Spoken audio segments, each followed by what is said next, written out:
Bismillah, alhamdulillah, wassalatu wassalam ala rasulillah wa ala alihi wa sahbihi wa man tabi'a sunnatuhu ila yawmiddin. Assalamu alaikum wa rahmatullahi wa barakatuh. Welcome again to another episode of your weekly Islamic chat show coming to you from Sharjah TV.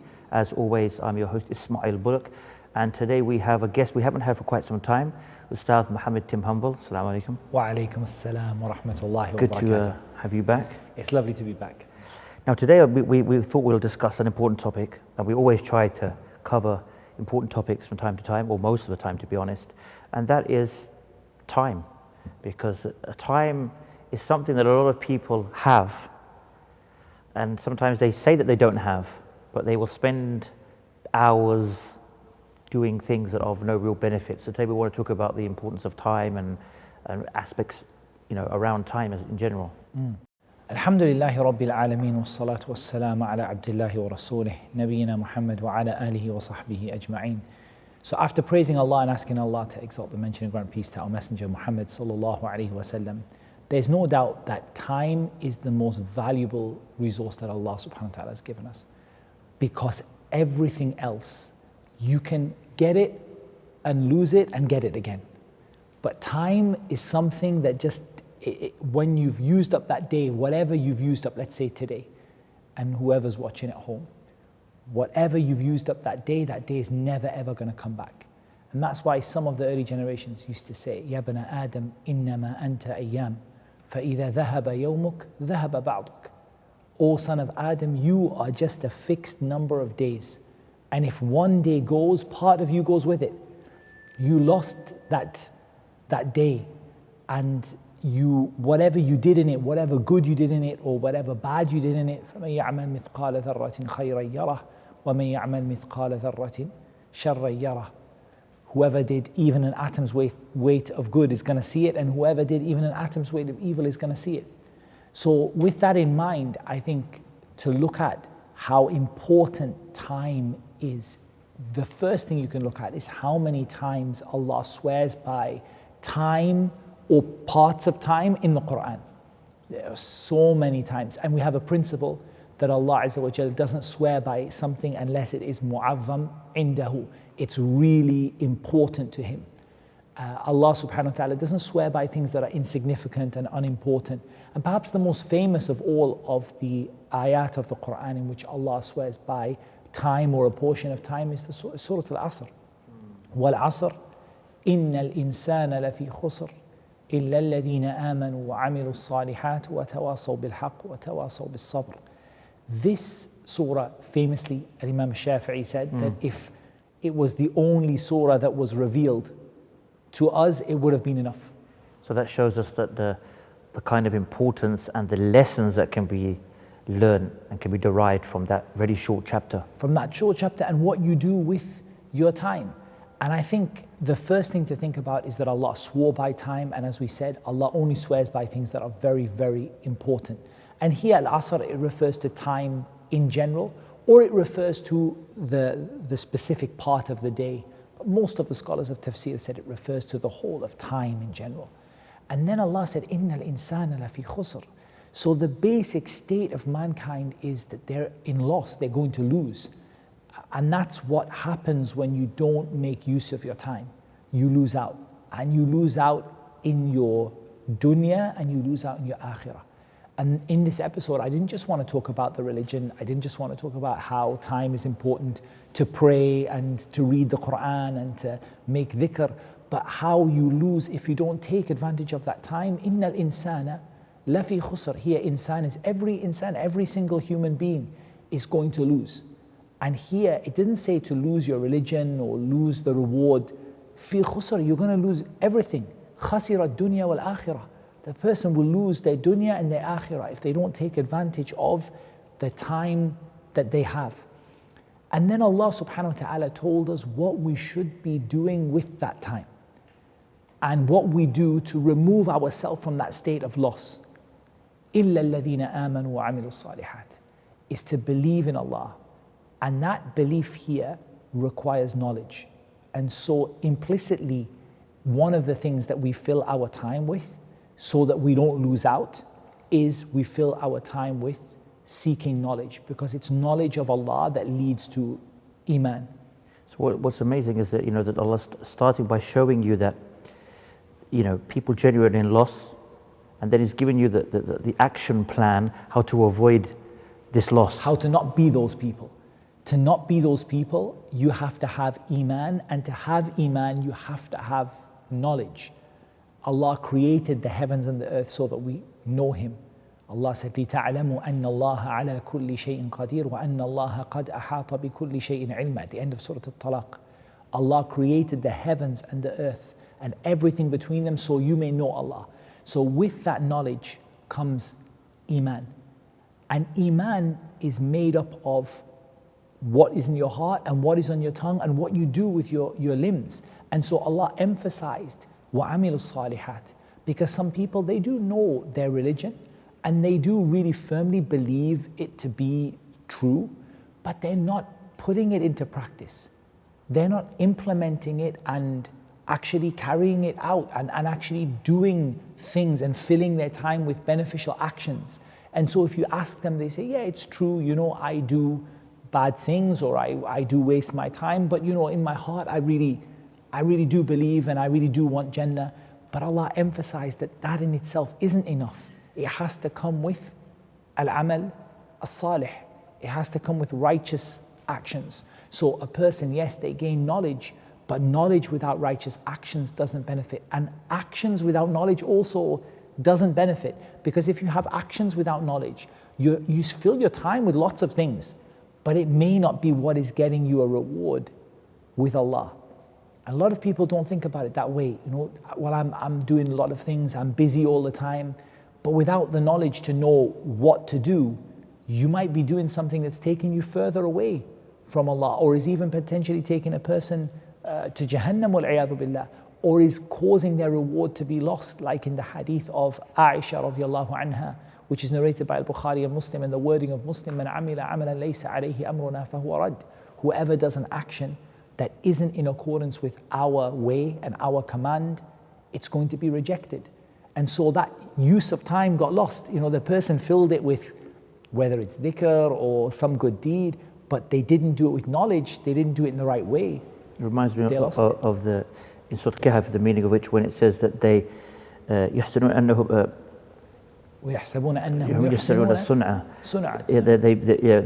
They feel that they're doing something good, so they're doing all these things and they're doing these. They think that what they're doing good, but in reality, that it's just literally a waste of time. Yeah. So here the thing is, we're thinking about not just time, but how to use our time in the most productive way. So there are some people, of course, there are some various different kinds of, you can call them almost sicknesses, things that are wrong with people that cause them to lose the benefit from their time. And one of them is, for example, laziness. And the cure, of course, to that is the dua that you ask Allah, Allahumma inni a'udhu bika min al-hammi wal-hazan wa min al-ajzi wal-kasal wa min al-bukhli wal-jubn wa min tala'i ad-dayni wa ghalabati ar-rijal. O Allah, I seek your refuge from worry and from anxiety and from depression and from inability and laziness. So laziness is something, but there are some people who work really, really hard, but they don't work smart. They're not doing what is getting them the reward in the sight of Allah, or they're not doing the thing which is getting them the most reward in the sight of Allah. But instead the time of the day just goes, and how much time we waste. So we might fill it with amal, we might fill it with actions, but we might not fill it with amalun salih, righteous actions that are accepted by Allah and that are beloved to Allah. Or a person, and this is really one of the worst situations, a person fills it with righteous actions, but because they hadn't accepted Islam, those righteous actions became haba and manthura. They became dust that was scattered by Allah. And some people who really sincerely want to do so much good, but they didn't bring the key that opens the door of Islam. So Allah emphasizes that to get out of this state of loss, we have to have our religion. And it's not just about those people who aren't Muslim, but even to think about those people who are not really thinking about their religion, not really giving their religion much importance, and maybe they're trying to do good things. they want to make the world a better place. They want to be good to people. They want to be a force for good, a force for, for improving the situation of their community and so on. But if it doesn't come with the religion, which is kind of exemplified by this word iman, if it doesn't come with that, then those actions also may not benefit a person. They may benefit the community. The person may have actually done so much good for the people around them, given so much charity. Like the man the Prophet ﷺ mentioned, and I think Aisha radiallahu anha, she asked him about this man, and he was known in Jahiliyyah to be a very, very, very generous man. Oh, yeah. His guests used to come and he used to put the table out and all the food for them, and he was very, very generous. And she asked the Prophet ﷺ, did this man benefit anything in the sight of Allah? And he said, no, because he didn't once say, my Lord, forgive me on the day of resurrection.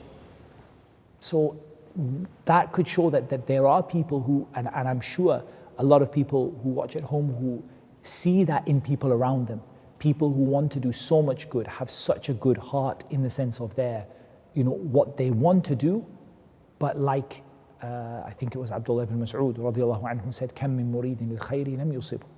How many people who wanted good but they didn't achieve it. So we have to bring these two together, right?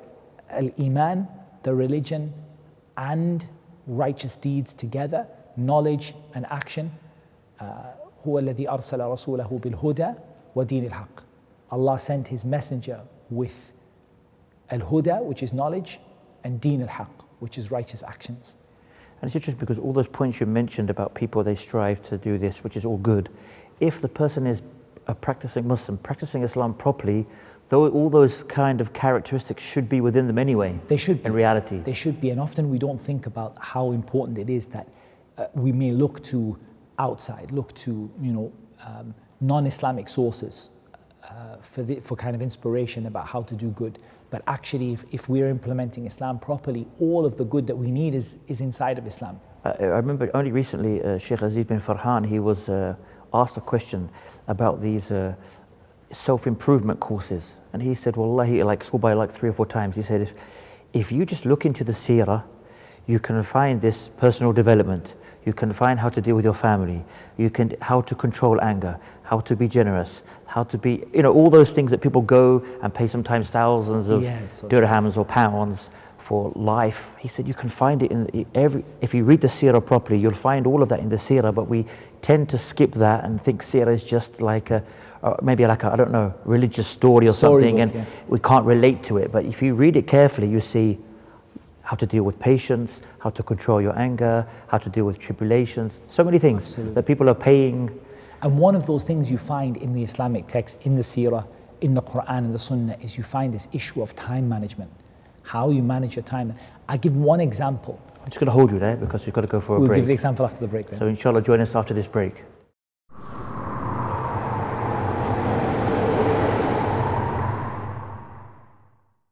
Assalamu alaikum and welcome back. Now, just before the break, I stopped you. You're going to give us an example. Yeah, I was just going to give an example of time management. The hadith of Hanzala al-Asadi. And he was one of the Kuttab al-Wahi, one of the people who wrote the Quran, wrote the revelation. A scribe. Yeah. And he met Abu Bakr one day. And when he met Abu Bakr, he said to him, Abu Bakr asked him, how are you? And he said, Nafaqa Hanzala. He said, Hanzala has become a munafiq. And Abu Bakr was shocked. Like how can somebody who is a scribe of the Quran, who is a companion of the Prophet ﷺ, attribute to himself that he's a hypocrite, a munafiq? And when he asked him about it, Hanzala mentioned that when we are with the Messenger of Allah, sallallahu alaihi wasallam, يُذَكِّرُنَا بِالنَّارِ وَالْجَنَّةِ, he reminds us of the fire and paradise, كَأَنَّ رَأْيُ عَيْنٍ, as though we see it with our own eyes. And when we leave from where he is, we become busy with what? With al-azwaj, wal-awlad, wal-dayat. We become busy with our wives, we become busy with our kids, and we become busy with our businesses and our responsibilities in the worldly life. And Abu Bakr said something fantastic. He said, Wallahi, I find what you find. Me, I have the same problem.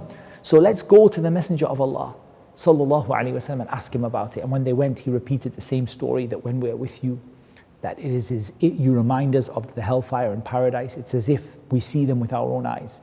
And then we leave you and we become busy with our wives and our kids and our businesses and our responsibilities. فَنَسِينَ كَثِيرًا. And we forget a lot about what you have said. In a sense, it's not in the forefront of our mind.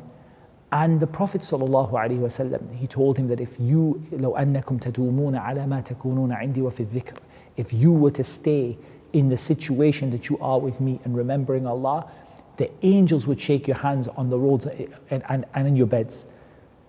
And then he said something amazing to him. He said, وَلَكِنْ يَا حَنْظَلَ سَاعَةً وَسَاعَةً سَاعَةً وَسَاعَةً سَاعَةً وَسَاعَةً. O Hanzala, there is a time for this and a time for that. A time for this and a time for that. A time for this and a time for that. That's just one single hadith, which you could take from it so many benefits in managing your time and thinking about how you manage your time. I think it also, sorry to interrupt, but I think it also shows the fact that how they thought. And Abu Bakr, for example, was one of the people promised Jannah, but he still had that fear that maybe he's, there's something wrong with him, he's not as good as he should be. Whereas nowadays, many of us, it's the opposite. We give the good deeds or the religious side of things the very minor part of our life, and everything else is the important role. Yeah. So, and we don't seem to even, we don't even seem to sometimes realize or even, that we're doing so, whereas they were the opposite. Because they were spending small parts of their daily life with the kids, with the wife, they started to fear for themselves, whereas, like I said, we're spending like this much on religion, maybe many of us, and we don't have that fear. So that's also kind of a wake-up call for us as well. Definitely. The fact that Abu Bakr said, I find the same thing. And we know that, when the Prophet said, he mentioned all those good deeds in that hadith, who has visited a sick person and who's followed the janazah and who has, and Abu Bakr was like, ana, me, I did all of them. And this is a person who is scared for himself because he thinks that he's too busy with his worldly life. But in the answer of the Prophet, just to kind of without going into too much detail, highlight just two things. The first thing is that your religion needs a portion of your life. Because he didn't say to Hanzala, for example, sa'atan wa sa'atin, and you have an hour here and 2 hours there. He just said, give a time for this and a time for that. So give your religion a good chunk of your time, make it an important part of your life. And then also, that the key thing here is not how much time you give to each one, but which time. For example, when the call goes for prayer, Ya ayyuha alladhina amanu, that Allah subhanahu wa ta'ala said, O you who believe, Ya ayyuha alladhina amanu istajibu lillahi wa lirrasuli idha da'akum lima yuhyikum. Answer Allah and His Messenger when they call you to that which will bring you life. The adhan is going off. And where are you?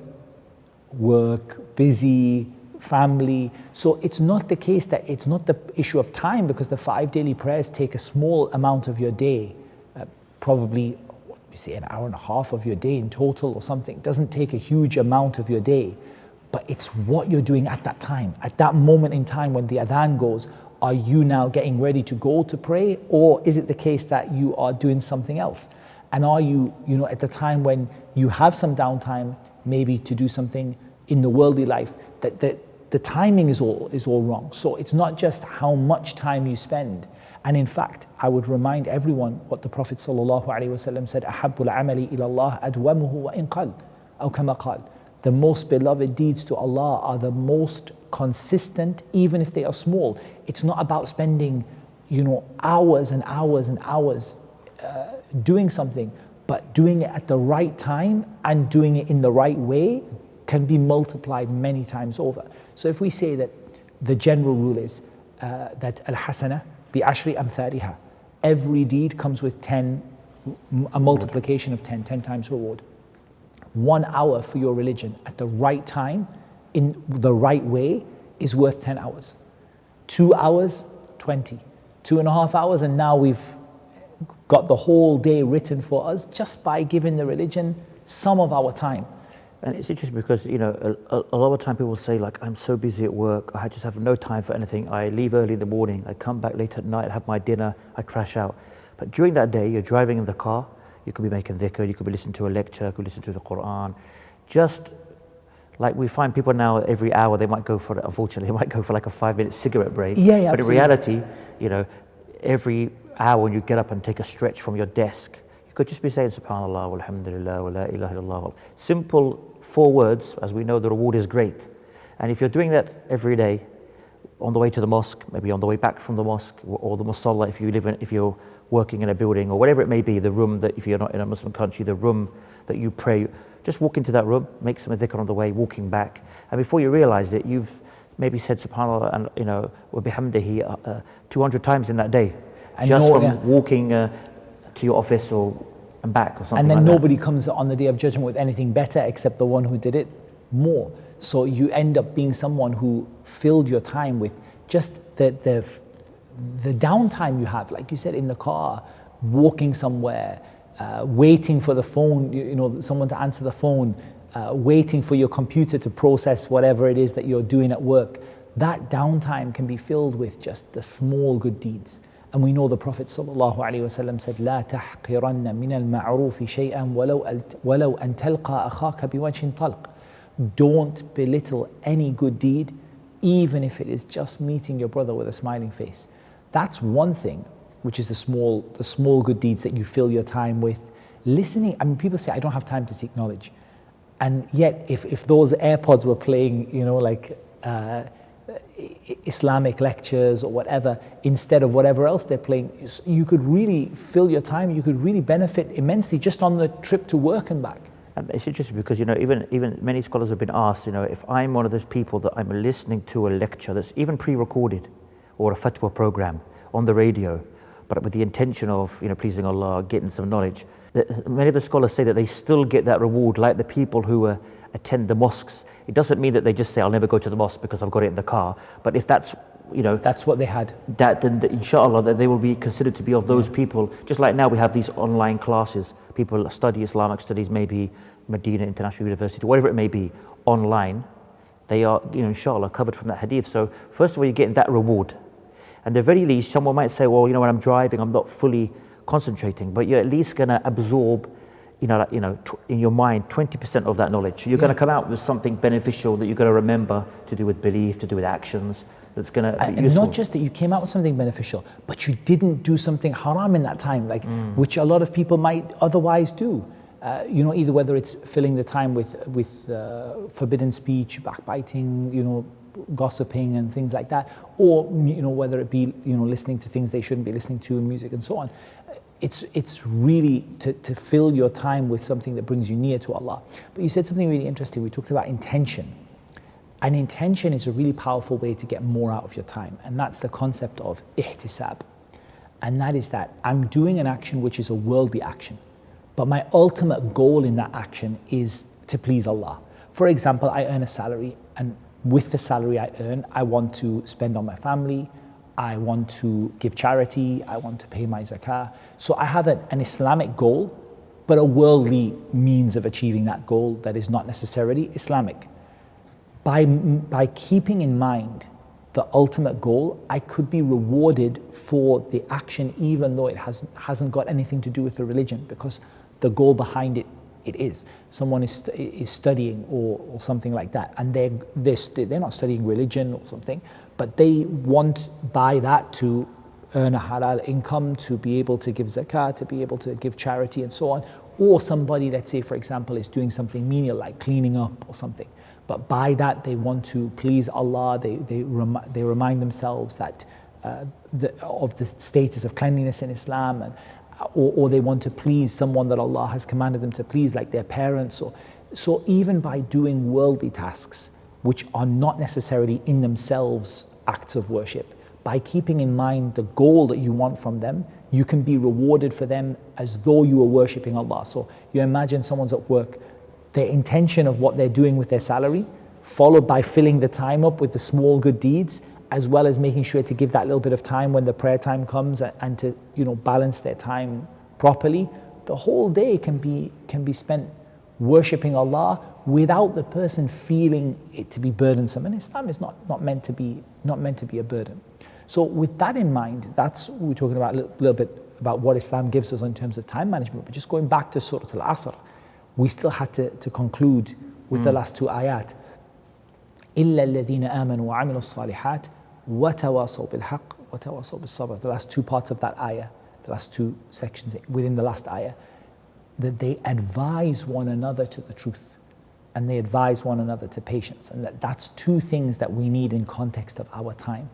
We need tawasi, we need to be a positive influence on each other, and we need to be people who are advising one another, because realistically, if you try just to do the most you can with your time, it's very hard to do it on your own, and it's very easy to become distracted.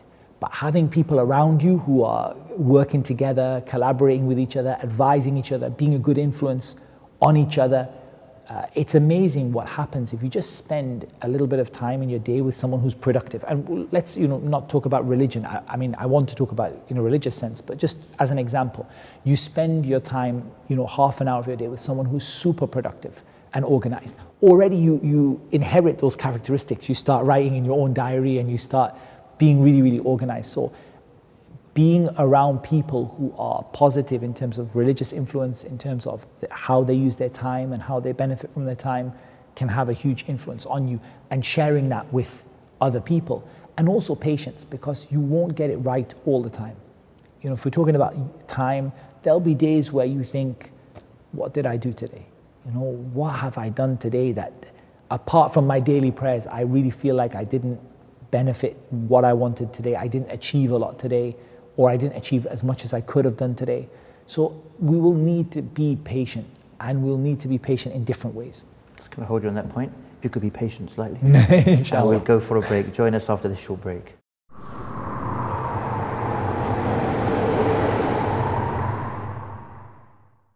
Welcome back. Now, just before the break, we were talking about patience, but I asked you to be patient. And I think, inshallah, everybody at home was patient. May Allah reward them for that. We definitely need patience when we're talking about taking benefit from our time. And patience, in terms of taking benefit from your time, comes in three different ways. The first thing that it comes in is patience in doing good deeds, in being consistent in your worship of Allah.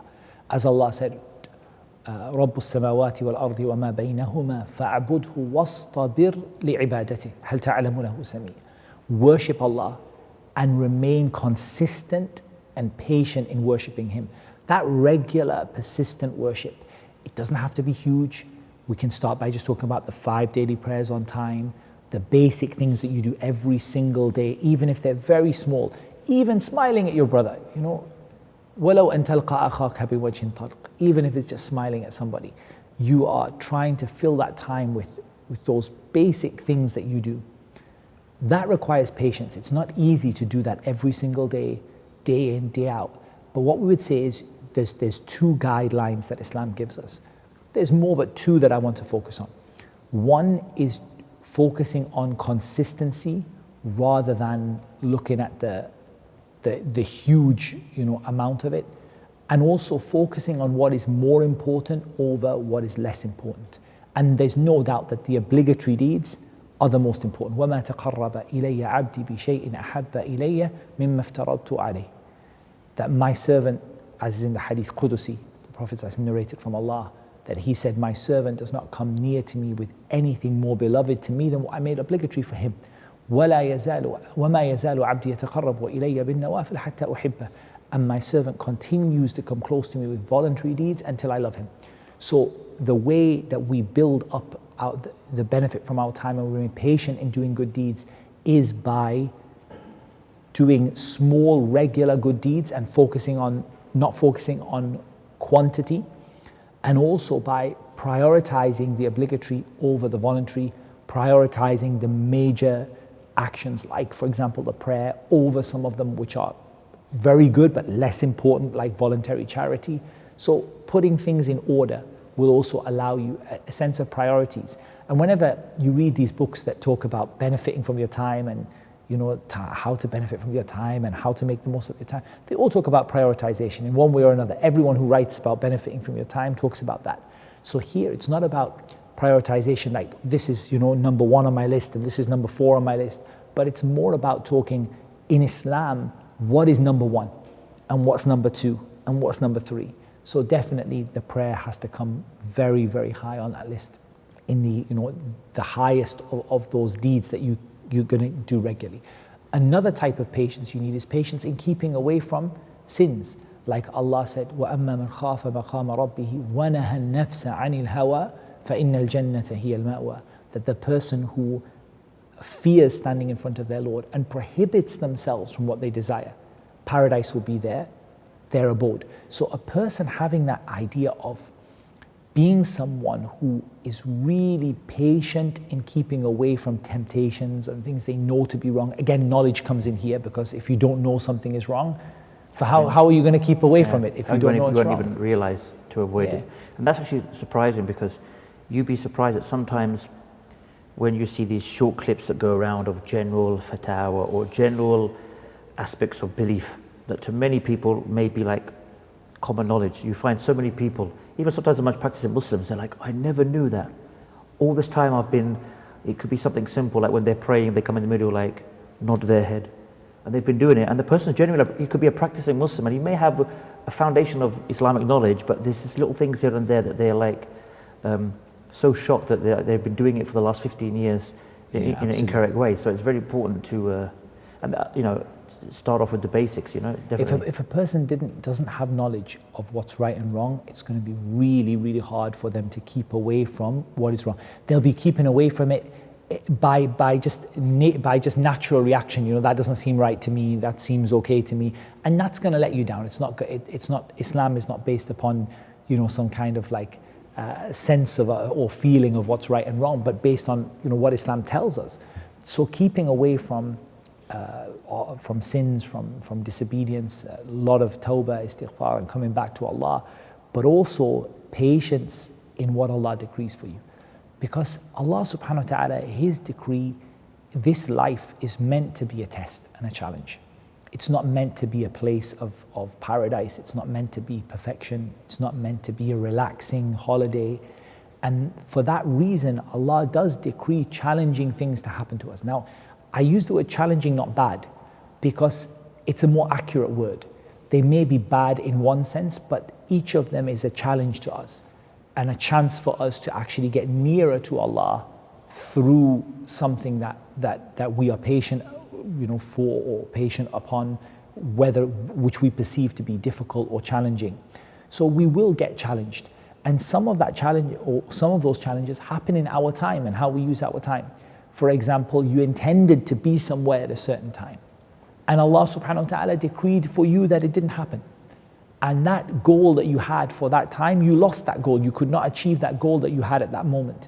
And now you have to readjust your plan for what you were going to do. And maybe some plans could have a knock-on effect for many weeks. How many times we start a project, me personally, I start a project, and then I look at myself 6 months down the road, and that project was supposed to be done within 3 months, and I'm 6 months down the road and still it hasn't been achieved. That requires patience, and it requires turning back to Allah and realizing that without Allah's help, we can't achieve our goals. And I think when we talk about qadr, because patience is strongly linked to belief in qadr, when we talk about qadr, and it's such an important topic for a Muslim to know about, I think there are two benefits that every Muslim should take from our iman in qadr. One of them is that you can't achieve anything without Allah's help. That's the first thing. And the second thing is that you need to work really, really hard. And this relates to al-ajz wal-kasal, right? Those two things we mentioned, inability and laziness. So a person needs to realize they are ajiz, they're unable to do anything except with Allah's help. La hawla wa la quwwata illa billah. You cannot change anything, you can't have the power to do anything unless you have Allah's help. We see that in life, don't we? Because we see things like where someone strives, they do every single possible thing that they can to achieve something, but they don't seem to achieve it. But they've, on paper, they've done every single step that's required. It could be somebody, we see sometimes even in the life of business, we see people have excellent business minds and they've done all the plans and everything, but their business just keeps failing. Then you have someone else who has no idea about business, comes up with some wacky idea, it goes viral and he becomes a billionaire. But if you look at the two, this guy has no idea about business and this guy's an expert, but his business is just never, so like I said, it's literally the tawfiq. You need help from Allah. You need help, and you need to seek that help. And one of the ways you seek that help from Allah is by working hard also. that we don't get, if you look at these two kind of sicknesses we mentioned, al-ajz wal-kasal. Al-ajz, the person just doesn't have any ability to do it. It's like, look, I've tried, I just could not do it. I've hit a brick wall. And that person needs to turn to Allah, to ask Allah to make for him or her a makhraj. وَمَن يَتَّقِ اللَّهَ يَجْعَلْ لَهُ مَخْرَجًا. Allah will make you a way out from what you are stuck in. And as for the one who is kaslan, who is lazy, that person, their problem is not that Allah has not given them the tawfiq in terms of that Allah has closed the options to them and they have to be patient until Allah opens the door for them. But it's the case that the person isn't doing their part. Allah subhanahu wa ta'ala can give you whatever you want instantly. Kun fayakun, be and it is. إنما أمره إذا أراد شيئا أن يقول له كن فيكون. Be and it is. However, Allah has not the sunnah of Allah, Allah's way of decreeing things for His creation is not that He just gives you whatever you want when you raise your hands and it just comes down, gold and silver doesn't land, start raining down from the sky. That's not the sunnah of Allah. It's not the normal way that Allah does things, even though Allah subhanahu wa ta'ala can do it. It's the fact that Allah requires you to work hard and strive and struggle and try and fail and try again and fail and try again. And that is part of the lesson of life that Allah subhanahu wa ta'ala has put within a human being. And it's amazing when you think about it, that if you actually do that, you learn so much and you become so much of a stronger person and so much closer to Allah, because Allah puts hardships in your way and you struggle and you don't achieve your goals and you try again the next day. That's an important part of developing who you are, and it's to be seen as a challenge. Like I said, not to be seen as a catastrophe. I didn't achieve my goals today. That's not a catastrophe. That's a challenge now. What do I need to do? Okay, I need to work harder. I need to be more patient. I need to turn more to Allah, to ask Allah for His tawfiq, because I'm working hard, but I'm just burning myself out. Allah's not giving me the success to be able to turn that hard work into the result that I want, because I'm not turning to Allah enough. I'm not trusting in Allah enough. I'm trying too much to find it from my own self. So that's really kind of some of the messages that we find within Surah Al-Asr with regard to time. If we have time, there is a last hadith that I wanted to talk about, inshallah, which I find it just kind of emphasizes what we say, but it's another hadith. If you're talking about time and productivity, I think it's one of the best hadith that you can mention. And we'll just highlight the part of the hadith rather than the whole hadith. We have 2 or 3 minutes left. So. Just the part of the hadith that we want. The Prophet ﷺ, he said, "Ihris ala ma yanfa'uk, wasta'in billah wa la ta'jiz." This hadith, I think, if a person implements it, they will truly benefit from their time and they will be incredibly productive, inshallah. Ihris ala ma yanfa'uk. Be keen always to look at what will benefit you. Here it doesn't say the dunya, the akhirah, whatever it is. Whatever you see an opportunity for benefit, an opportunity to take a step forward, an opportunity to achieve something good in the dunya or the akhirah, take it. And that is in the light of Islam, of course. Whatever opportunity, you're looking out, the person is haris, they're keen, they're on the lookout all the time. Is there, there's a chance here, an opportunity here. I can take this, I could do this. They are always looking for what will benefit them in the light of Islam, not in the light of what people say, in the light of Islam. When they found what benefits them, wasta'in billah, ask Allah for His help and realize you can't achieve it. Even if it is just to say subhanallah, you can't say it unless Allah gives you His help. So ask Allah for His help, and that is enough as a good deed.